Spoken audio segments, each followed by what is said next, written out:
ఇప్పుడు రైతుల పరిస్థితి ఘోరంగా ఉందే. లీడర్లు ఓట్ల కాడికి వచ్చినప్పుడు అన్ని చెప్తారు, నెత్తిలకి ఎత్తుకొని కూర్చోబెట్టుకుంటారు, తొడ మీద కూర్చోబెట్టుకుంటారు, ఓటు వేసినాక తంతురు వెనక. మళ్ళీ ఇప్పుడు మినిస్టర్లు కానీ ఎమ్మెల్యేలు కానీ అధికార పార్టీ ఏ పార్టీ అయినా కానీ ఉన్నప్పుడు ఏమంటారు, ఆడ ఏసీ రూమ్లలో కూర్చొని మీకు అన్ని చేస్తున్నాం ఇన్ని చేస్తున్నాం, రైతే రాజు, రైతు లేకపోతే దేశమే లేదని చెప్తాడు. వీడికి వస్తే అసలు పరిస్థితి అర్థమవుతుంది. మేము 6 నెలలు కష్టపడి చేసి పెట్టుబడులు పెట్టి అన్నీ చేసి రోగాలకు తట్టుకొని అన్నీ చేసుకుంటూ వచ్చినాక లాస్ట్ మూమెంట్లో ఏమవుతుంది, మార్కెట్లో పోసినాక ఇప్పటికి నెల 15 రోజులు మేము వరికోత కోసి ఇప్పటి వరకు సగం ఒడ్లు కూడా పోలేం మా దాన. కానీ మరి నిన్న ముఖ్యమంత్రి ఏమంటాడు 80% కొనేసినాం, ఇంకో 10-20% ఉందంటాను. ఇప్పుడు మా మార్కెట్ చూడరాదు రీ, మా దగ్గర 100 లారీలకు పైన అవుతాయి మినిమం. ఇప్పటికీ 30 లారీలు కూడా పోలే. అంటే మా దగ్గర ఎంతో క్రాప్ ఉన్నట్టు ఇంకా 70% ఉన్నట్టే కదా. మరి ఏది ఇప్పుడు ఈ గాలి దుమారాలకు ఈ వానలకు ఎంతకైనా ఆపుతాం, ఎన్ని పరదాలు కొనుక్కొచ్చేస్తాం. పంటకు 4-5 పరదాలు పోతాయి, అడుగు పరదాలు పోతాయి, పై పరదాలు పోతాయి. 2 నెలలు ఆగే వరకు ఏముంటాయి, ఆ ఒడ్లు తూకం రావు. ఇప్పుడు చూడాలి 10 మ్యాచర్ రావు మాయి, ఏ రాశి చూసుకో నువ్వు 10 మ్యాచర్ కూడా రాదు. అంటే పేలాల లెక్క అవుతాయి అవి. ఎండి నువ్వు కుప్ప పోసినాక కూడా మొత్తం జిగు లేకుండా పోతుంది. ఆడిపోయినాక మిల్ అయినా ఏమంటుండు, నీ బియ్యం అని నూకలు అవుతున్నాయి, నాకొద్దు కటింగ్ ఆయన నోటికి ఎంత వస్తే అంత. ఇక ఒక్కొక్క గింజ ఏరుతాడు ప్లేట్లో పోసి, తాలు గింతుంది ఇది గింతుంది అని మొత్తం మీద గుండుసున్న పెడుతురు మాకు. అందరి మధ్యలో చుట్టూ తిరిగి అనుభవించేది రైతే.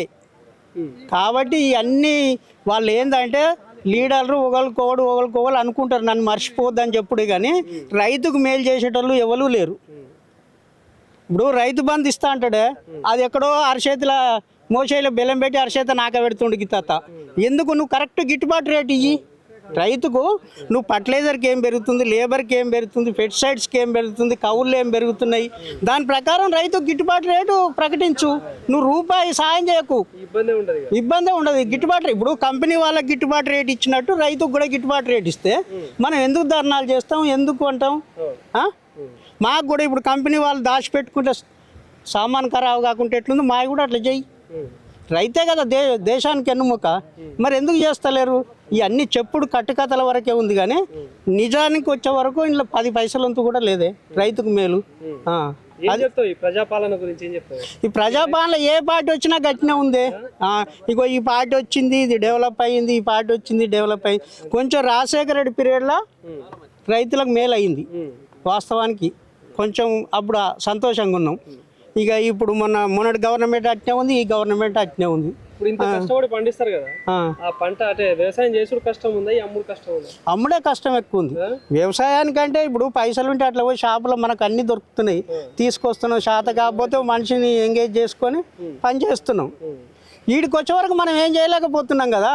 వాళ్ళు వచ్చి కొనుగోలు చేసి లారీ ఆడిపోయినాక ఆయన దించుకొని బిల్లు రాసి ఇచ్చేదాకా భయమే. ఆడ ఎంత కటింగ్ పెడతాడో అర్థం కాదు మాకు. నమస్తే సార్ అని దండం పెట్టాలి, కాలు పట్టుకోవాలి. రైతులు కూడా కాలు పట్టుకున్న వాళ్ళు చాలా వరకు. వ్యవసాయం అంటేనే ఘోరంగా ఉంది. దీనికంటే చెప్రాష్ పని చేసుకున్నది నయం ఉంది.